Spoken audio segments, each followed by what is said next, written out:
Hello student, welcome to विद जर्सन channel में हम इस वीडियो में आज पढ़ेंगे क्लास 10 का मैथ चैप्टर 1 वास्तविक संख्या रियल नंबर के पढ़ेंगे। इसमें प्रश्नावली 1.2 न्यू एनसीईआरटी के हिसाब से है। प्रश्नावली 1 की पुरानी एनसीईआरटी ओल्ड एनसीईआरटी के हिसाब से है। बात करेंगे पिछले वीडियो में हमने आज लेक्चर 4 है।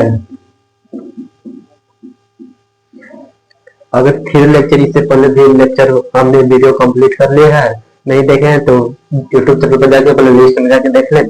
आज हम पढ़ेंगे तीसरा नंबर प्रश्नावली 1.2 का तीसरा नंबर क्वेश्चन से स्टार्ट करेंगे, जो सिद्ध करने वाला है। तीसरा क्वेश्चन है कि सिद्ध कीजिए निम्नलिखित संख्या अपरिमेय संख्या है। पहला है 1/√2।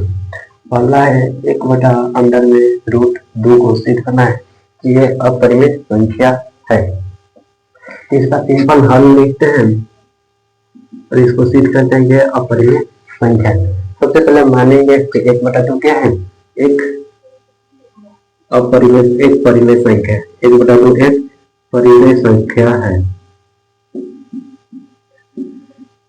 परिमेय संख्या है। फिर मानेंगे, फिर माना ज्यादा क्या लिखेंगे? माना 1/2 एक परिमेय संख्या है। फिर माना लिखेंगे। माना अब जब 1/2 एक परिमेय संख्या है तो उसे p/q के रूप में लिखा जा सकता है। तो 1/2 एक परिमेय संख्या है, तो इसे p/q के रूप में लिखा जा सकता है, जहाँ q = 0 के बराबर है। q 0 का मान नहीं होना चाहिए तथा p और q क्या होना चाहिए? स्वाभाविक संख्या। p व q एक स्वाभाविक संख्या है। अभाज्य संख्या स्वाभाविक संख्या है। ठीक है, अब इसके आगे रहते हैं। अब ये सेट है, अगर हम गुना करेंगे तो रूट 2 पे एक सेट करते हैं, रूट इधर किधर में डिवाइड यानी भागा में। जब रूट को इधर करेंगे तो q/p हो जाएगा, जो q/p। अब नीचे q का मान p का मान 0 हो गया तो आप बोलेंगे q का मान 0 नहीं होता है, लेकिन नीचे p आ जाएगा तो p बराबर 0 है। तो इसको परिमेयकरण करते हैं। परिमेयकरण क्या होता है? √2 से ऊपर नीचे 2 से गुणा करेंगे। तो यहाँ आगे हो करेंगे 1/√2 के 2 ऊपर नीचे √2 से गुणा करेंगे, इसको परिमेयकरण करते हैं। तो √2 से ऊपर नीचे गुणा करेंगे, यहाँ हो जाएगा p/q। √2 से 2 गुणा करेंगे तो क्या आएगा? √2 को √2 होगा। √2 गुना √2 करेंगे तो √2 गुना √2 करेंगे तो सिंपल में 2 आता है। सिंपल में 2 आ जाएगा। ठीक है, बराबर हो जाएगा p/q। अब देखो, अब देखिए, अब यहाँ से आगे देखिए, √2 को हम क्या लिख सकते हैं? √2 को हम क्या लिख सकते हैं? √2 को हम क्या लिख सकते हैं?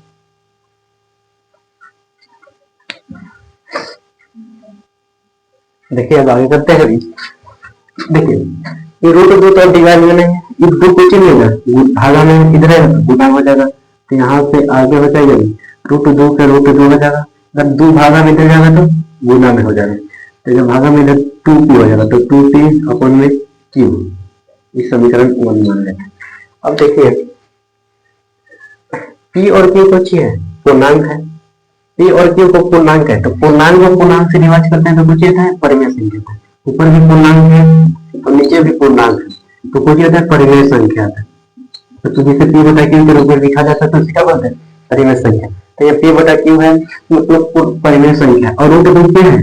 √2 एक अपरिमेय संख्या। √2 एक अपरिमेय संख्या, तो दोनों इक्वल कैसे हो सकता है?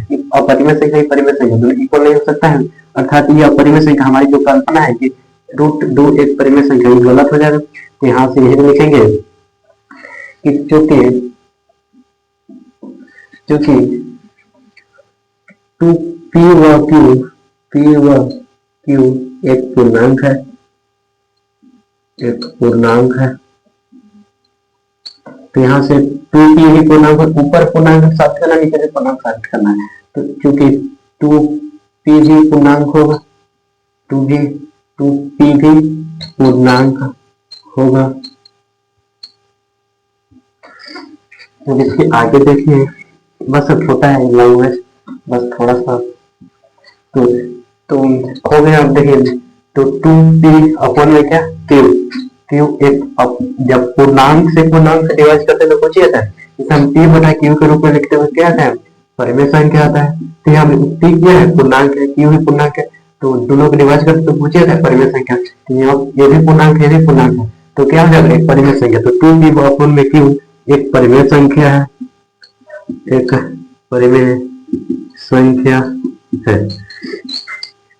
अब देखिए समीकरण 1 से क्या है, q बराबर 2p अपन q, ये क्या है, एक अपरिमेय संख्या है। रूट 2 एक अपरिमेय संख्या, परिमेय संख्या कैसे हो सकता है, ये तो हम साबित कर देखिए परिमेय संख्या, लेकिन ये तो अपरिमेय संख्या। तो यहाँ से लिखेंगे रूट 2 बराबर 2p अपन q एक अपरिमेय संख्या, एक अपरिमेय संख्या है।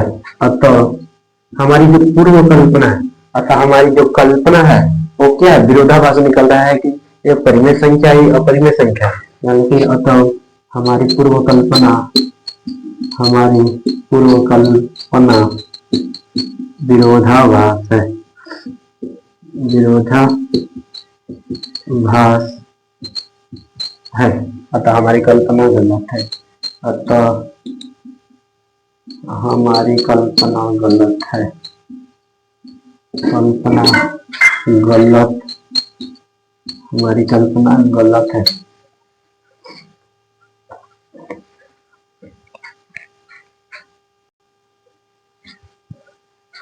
गलत है, अतः हमारी कल्पना गलत है। फिर सत्ता लिखेंगे, अतः एक अपन में रूट 2, एक अपन में रूट 2 एक अपरिमेय संख्या है, अपरिमेय संख्या है। आई होप कि क्वेश्चन समझ में आ गया होगा, नोट कर लीजिए। अब अगले क्वेश्चन की ओर बढ़ेंगे। दूसरे के 3 क्वेश्चन है, फिर पहला क्वेश्चन हुआ है, दूसरा और क्वेश्चन और तीसरा क्वेश्चन भी बाकी है। तो दूसरे क्वेश्चन की ओर बढ़ेंगे, नोट कर लीजिए। दूसरे क्वेश्चन की ओर बढ़ेंगे।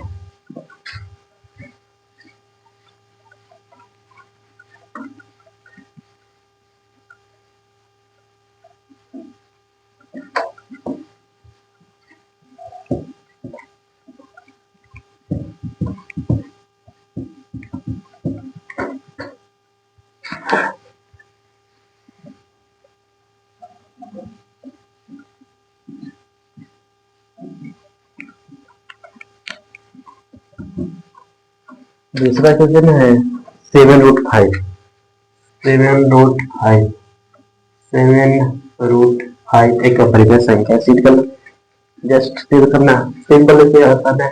जो सीट करना उसको मानेंगे कि यह परिमेय संख्या, हल नहीं था। जो सीट करना उसको मानेंगे कि अपरिमेय संख्या, एक परिमेय संख्या फिर उसे बड़ा की के रूप में लिखेंगे, फिर साबित करेंगे। जो रूट वाला है उसको एक साइड करेंगे, जो रूट वाला है उसको एक साइड करेंगे। ये तो इसको साबित करेंगे कि एक परिमेय संख्या है, और इसको साबित है कि अपरिमेय संख्या। इसको लिख देंगे कि चूंकि ये दोनों अपरिमेय संख्या है, इसलिए जो हमारी पूर्व कल्पना है वो गलत है। फिर लिखेंगे कि हमारी कल्पना गलत है। फिर आगे लिख देंगे रूट जितना रूट 7√5 एक अपरिमेय संख्या। सिंपल स्टेप है। पहले मानेंगे, माना 7√5 एक परिमेय संख्या, एक परिमेय संख्या है, ठीक। फिर मानेंगे इसको भी, जब परिमेय संख्या तो उसे p बटा q के रूप में तो लिखा जा सकता है। तो 7√5 बराबर p अपॉन में q। यहाँ p बराबर नॉट इक्वल टू 0 है, p का मान 0 नहीं होना चाहिए। और p और q क्या है, सभाज्य संख्या, तथा p व q एक सभाज्य संख्या,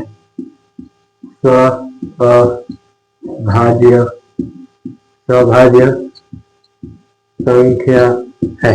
p और q क्या है, एक सभाज्य संख्या है। अब देखिए तुरंत बोले जो रूट वाला के एक सेट कर लेते हैं, बाकी भी रूट वाला एक सेट करते हैं। तो 5 को रूट के एक सेट करते हैं, सात कुछ में गुना में, तो इधर जाएगा तो भागा में हो जाएगा। तो यहाँ हो जाएगा आगे के रूट 5 हो जाएगा, इधर गुना में इधर आएगा तो भागा में, तो भागा में यहाँ क्यू के साथ लगेगा तो 7q हो जाएगा। अब देखिए ये समीकरण 1 लीजिए। लेकिन यहाँ q और q दो चीज पूर्णांक है, पहले से इसका भाज्य संख्या तो पूर्णांक तो ये लिखेंगे, क्योंकि P व Q एक पूर्णांक है, एक पूर्णांक है। बताइए, मान लीजिए P और Q पूर्णांक, मान लीजिए 7 पूर्णांक है, 7 के साथ हम कोई भी संख्या जोड़ते हैं, कोई भी संख्या जोड़ते हैं, गुना करते हैं, 7 गुना है, मान लीजिए 7 के साथ 7 गुना करते हैं तो 49 है, तो 49 भी तो पूर्णांक है, तो Q के साथ जो गुना होगा तो वो भी पूर्णांक होगा, इसलिए क्योंकि 7Q भी क्या होगा, पूर्णांक होगा, 7Q भी क्या होगा, पूर्णांक होगा। ठीक है, अब जो ऊपर भी पूर्णांक है, नीचे भी पूर्णांक, जब पूर्णांक से पूर्णांक डिवाइड होता है तो कुछ आता है, परिमेय संख्या आता है, तो इसलिए लिखेंगे P अपन में 7Q एक क्या है, परिमेय संख्या, परिमेय संख्या, परिमेय संख्या है, परिमेय संख्या। जब परिमेय से पूर्णांक, जब पूर्णांक ऊपर भी पूर्णांक नीचे पूर्णांक है तो कोई आता है, अब परिमेय संख्या आता है। लेकिन समीकरण 1 से क्या करें कि √5 एक अपरिमेय संख्या, लेकिन ये परिमेय संख्या ये कभी नहीं हो सकता, इसलिए हमारी पूर्व कल्पना क्या है, गलत है। सिंपल लैंग्वेज यहाँ फिर से लिखना है कि समीकरण 1 से लिख लीजिए, समीकरण 1 से, या समीकरण 1 से ना लिखेगा तो चलेगा कि 5 रूट बराबर P अपन में 7Q एक अपरिमेय संख्या, अपरिमेय संख्या, अपरिमेय संख्या है। अतः हमारी जो पूर्व कल्पना है क्या है, विरोधाभास। अतः हमारे पूर्व कल्पना, जो पूर्व कल्पना है वो क्या है, विरोधाभास है, विरोधाभास। हमारी जो पूर्व कल्पना क्या है, विरोधाभास, अतः हमारी कल्पना गलत है, अतः हमारी जो कल्पना है गलत है, कल्पना गलत है। अतः फिर लिखेंगे कि अतः 7√5 एक अपरिमेय संख्या है, अपरिमेय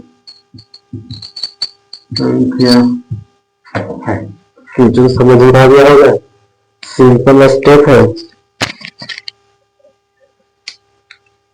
नोट कर लीजिए। अब फिर से क्वेश्चन के बात करेंगे, नोट कर लीजिए जल्दी से, स्लाइड मिटाने वाले हैं। तो चलिए तीसरा की की ओर बढ़ते हैं।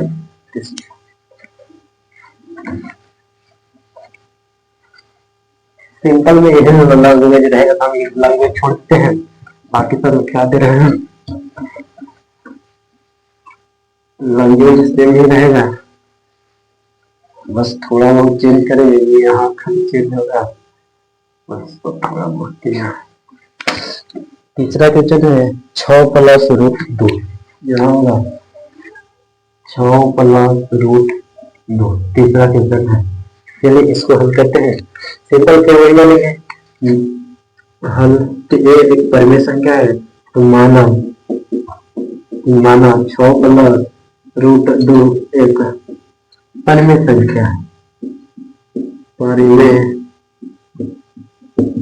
संख्या है। फिर मानेंगे क्या कि 6 + √2 बराबर P/Q, जहाँ Q बराबर क्या होगा चाहिए, ≠0 तथा P और Q होता है स्वाभाविक संख्या, P व Q एक स्वाभाविक संख्या, स्वाभाज्य संख्या है। ठीक है, इसका मान लेते हैं। देखिए जब 6 की चिन्ह है प्लस में रहेगा तो माइनस में, रूट वाला साइड एक साइड करना है, बाकी रूट वाला का एक साइड करना है, तो 6 अगर प्लस में लगेगा तो माइनस में, तो ये निकलेगा √2 का √2 P/Q का P/Q -2 के माइनस। एलसीएम लेंगे तो √2 का √2 हो जाएगा, या एक है तो एलसीएम लेंगे तो नीचे क्या हो जाएगा, Q हो जाएगा। Q का पढ़ा में Q एक बार में आता तो P के P हो जाएगा -2, एक के पढ़ा में Q के बार में Q बार, तो Q से गुना करेंगे 2 में, तो 2Q हो जाएगा। कितना हो गया, अब यहाँ देखिए P और Q क्या है, पूर्णांक है, तो लिखेंगे क्योंकि P व Q एक पूर्णांक है, तो यहाँ पर P और Q पूर्णांक है, तो गुना करके घटाएंगे जोड़ेंगे तो तभी पूर्णांक आएगा, मान लीजिए 7 पूर्णांक के साथ में 7 से गुना करेंगे, फिर हम 5 घटाएंगे तो 49 में 5 घटाएंगे तो कितना आएगा 4944। तो 44 में क्या है पूर्णांक, मतलब पूर्णांक के साथ जोड़ा घटाएंगे और गुना करेंगे तभी क्या होगा पूर्णांक होगा। तो इसलिए चूंकि p माइनस 2q भी क्या होगा पूर्णांक होगा, ये क्या है पूर्णांक होगा। हमको ये साबित करना है कि ऊपर भी पूर्णांक होना चाहिए नीचे वाला भी पूर्णांक होना चाहिए। जब पूर्णांक पूर्णांक से डिवाइड करेंगे तो क्या करेंगे परिमेय संख्या आता है, तो हम लिखेंगे इसलिए p माइनस 2q अपन में q एक परिमेय संख्या होगा। जब ऊपर भी पूर्णांक है नीचे भी पूर्णांक है तो क्या होगा परिमेय संख्या होगा।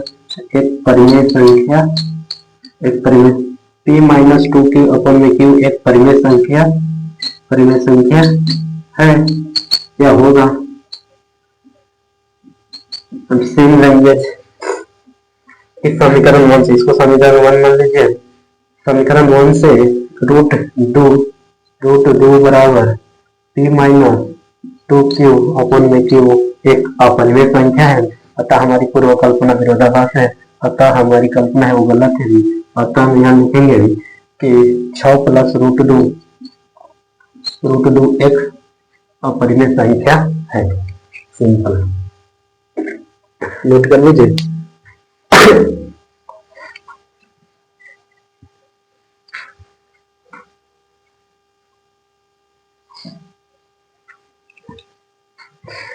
प्रश्नावली 1.2 पूरी तरह से समाप्त हो चुका है। प्रश्नावली 1.2 पूरी तरह से समाप्त हो चुका है। अब हम अगले वीडियो में चैप्टर वन पूरा तरह से कंप्लीट हो चुका है। अगले हम लेक्चर में प्रश्नावली 2 वाली चैप्टर 2 का यानी चैप्टर 2 का हम लेक्चर लेंगे। चैप्टर का नाम है बहुपद पढ़ेंगे। तो मिलते हैं अगले वीडियो में, बाय बाय।